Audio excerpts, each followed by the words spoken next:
Hello, Ron here, the Accidental Farmer. Different video today, no cuts, no edits. I'm just gonna walk and talk.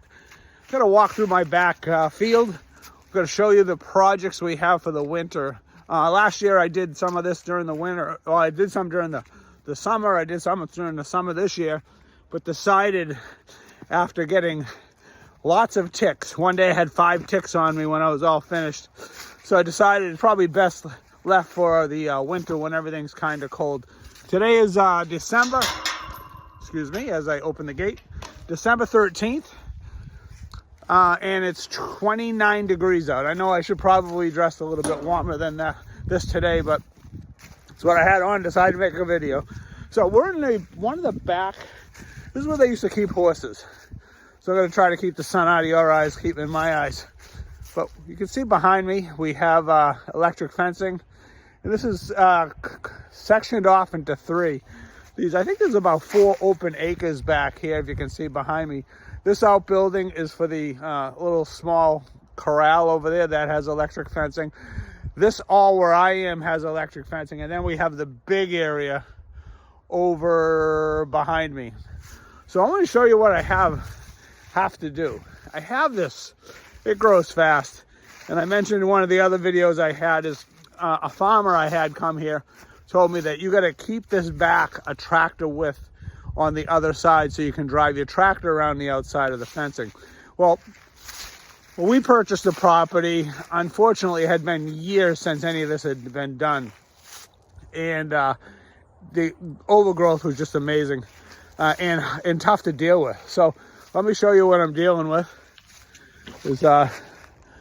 There's a fence here. It looks a lot better now that it's in the middle of the winter. During the middle of the summer, it's just cascading over the fencing. Whoa, I just got tied up in it. So as we come here, I have a tree down.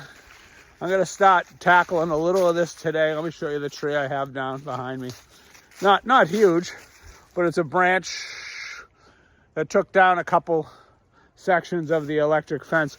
The electric fencing doesn't work. We've never tested it, but the battery's dead on the other side, and I know there's breaks along the way, so I don't know what actually would work if we used it. And this is part of the field we have no idea what we're going to be doing with anyways. You know, is it going to be a cornfield? Is it going to be Christmas trees? I don't see in the future any kind of horses out here. Maybe have the goats or the sheep graze out here at one time. You know, if we can get the electric fence. Hey, my cat's with me too. There's Ada the cat. Ada is the friendly one. Fortunate enough, Ada got hit by a car the other day, probably about 2 weeks ago, and I saw it happen. And she wasn't herself. We actually couldn't find her for a while. She is a barn cat. She's not a house cat. But this week she sprang into action and she's back to normal. So anyways, let me show you some of this overgrown area behind me. There's a fence back here somewhere. So it's not only overgrown, it's really all prickly and wiry. And so what I think I'm going to do today is I'm not going to bore you with me doing it, but I'm going to cut back with a chainsaw. I have one of those battery operated chainsaws. I'm going to take that. This is the worst part. If I can show you this. Oh, there's another tree down here. This is a big tree. So anyways, this is behind me. I'm going to come over here. You'll be able to see a lot better what I'm dealing with. And, you know, these are things that, you know, buying a farm, you never thought you'd have to deal with any of this. There's a fence in here somewhere. So I'm guessing this is probably a day's worth of work just to clear that one section. So when it comes over and it just keeps going and going and going, as you can see behind me, I cleared all the way around the field, starting from the entrance, all the way around here, and I ended somewhere over here last time I was finishing up. But as you can see here, you know, you take some of this and cut it, and then you gotta weave it in and out of the fencing, and it's just a pain. So I am going to scoot through the fencing here wherever there's a break. There's a lot of breaks in this fencing. Beautiful, beautiful blue sky. So let's see what else we have going on. We got more over here.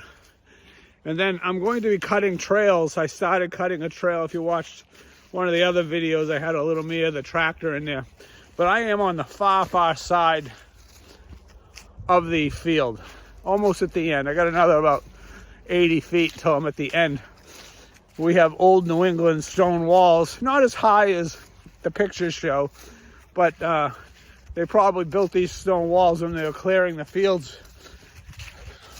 The farm's been here 300 years. I don't know how long these fields have been cleared. But if we look back at historical photos, this hole here is, they used some sand. They dug out some sand there. That's been there for at least 40 years, 50 years. And the trees are smaller in there, so we know it's a newer area. But we have these stone walls, which are our border walls. And I guess they could be pretty. We're never going to touch them. At least that's not on my radar at this point. But as I kind of figure out what we're going to be doing, you know, one of the things we talked about, my wife and I, and I've discussed on some of the videos, is do we start utilizing the goats for, you know, goat walks? So you charge people for a goat walk. They bring a family of 4 or 5. It's $20, $25 a piece, and you go for an hour walk. This is one of the areas that I'd like to keep it on our property, although we have a lot of farmland behind us, also overgrown. We'd start right around through the field, and we'll come down this way, and there's, I'll show it to you as we move it along. So this was some kind of a path in the past. I've cleared it a couple times to keep everything down, and I'm going to shift it as we go down here. Also got so you do the goat walks, you can do the goat birthdays. I just got to figure out how to make some money. At least have these guys pay for themselves. Every time you go get feed, it's a few $100s, hay's a few $100. And they're the cutest things in the world, but I don't need 12 extra mouths to feed that actually produce nothing. So as we come down here, I'm going to turn around. I'm going to try to stay out of the sun for you. But it's really pretty back here. You'll see it. This is called Cobbler's Brook. And if you call it way out there, there's a big, big patch of water there. This is our property here.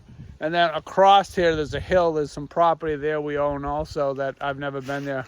Hopefully in the winter, if we do have a hard freeze, I'll be able to walk across and just check it out. I don't know what's over there. Stone wall, maybe a hidden treasure or something when we get out of the sun.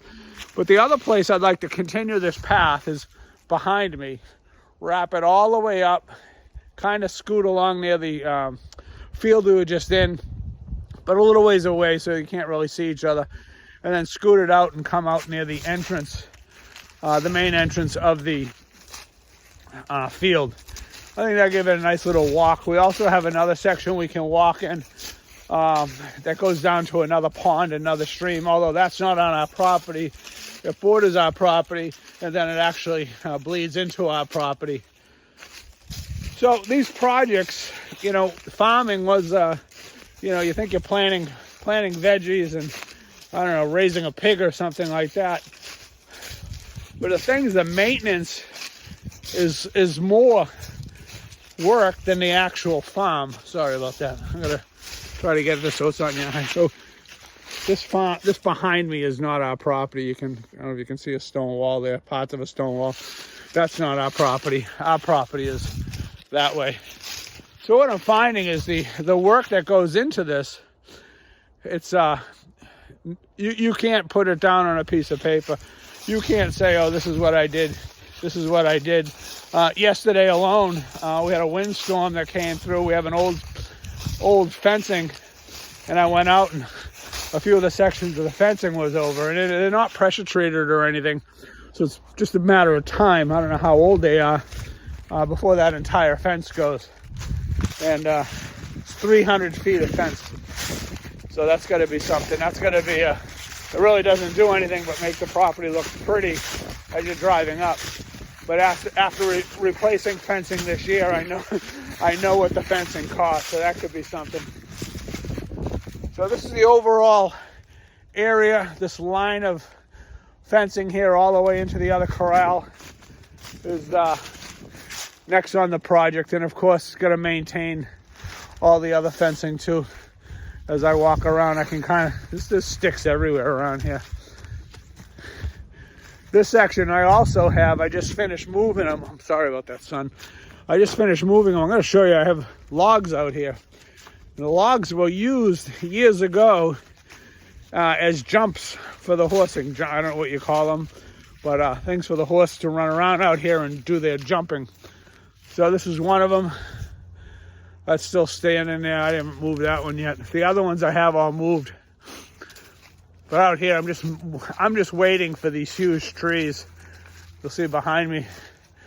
These trees are all, I know that it's winter and everything looks dead, but some of these are really dead. In fact, right over here, we just had another branch come down and take out some of this fencing.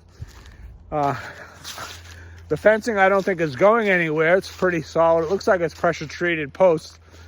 But I don't know about any of this electric. Maybe that has to come, whoa, sorry about that. Maybe it all has to come down and new electric be put back up. And down here, you'll see behind me, there's a giant hole. They took out a lot of dirt. I don't know what they used the dirt for at the time. But it's been a while. As you can see, some of these trees are probably a foot round. Branches everywhere, oak trees everywhere. And then over here, as we turn around the corner, you're still watching, thanks for sticking with me. You'll see over here is the beehive. The beehive, we're going to actually expand this year. We're going to put more beehives up there. We were very fortunate. I checked on them the other day. The bees are still in there in this cold. I put a wind fence up in front of it because of the wind blowing across this field. It frees out the bees. So I'm told. Everything's new to me. But if you have any suggestions on how to keep this overgrowth back, other than, I guess maybe once every 2 or 3 months, once it's completed, to go around with a small chainsaw and cut things up. Other than that, I'm kind of lost out here. It's just a lot of work. Well, that's the tour. As I walk back, we'll check out the beast. My ramblings. You'll see my prehistoric fence I built. You've seen some of the videos. I talk about the sawmill. I had some 1x12s. I didn't cut them because I'm going to use them for something else once this is all done. And the beehive, there she is. The yellow one on top is a quilt box. The quilt box is shavings. I want to show you something. I want to show you all the dead bees. So what they do is they clean up after themselves. They clean out, they get rid of the dead bees inside, and so many bees die every day. So many are born. Being a new beekeeper, I don't believe any being born right now. I think they're just dying. So the goal is to keep them living through the winter. They ball up and they generate heat. Next week we're going to have a couple 40 degree days, and I think we're going to get maybe a 50 degree day. Screwy New England weather.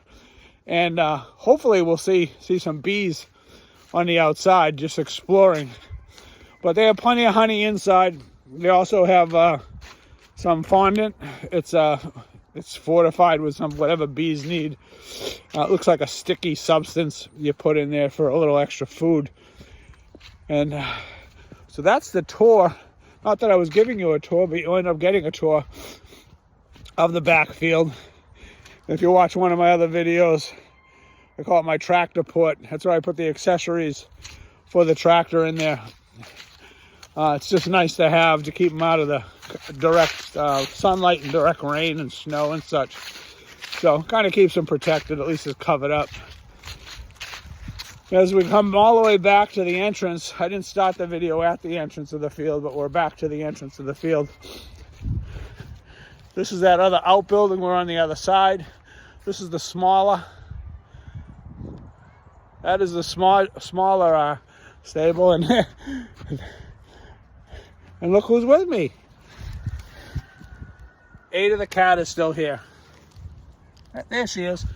There's Ada. Ada's your buddy. If anybody would be an indoor cat, and I'm not a cat person, Ada would be our indoor cat. So as we walk back, we cross the rail trail and we go home. Thanks for watching, and we'll see you on the next video.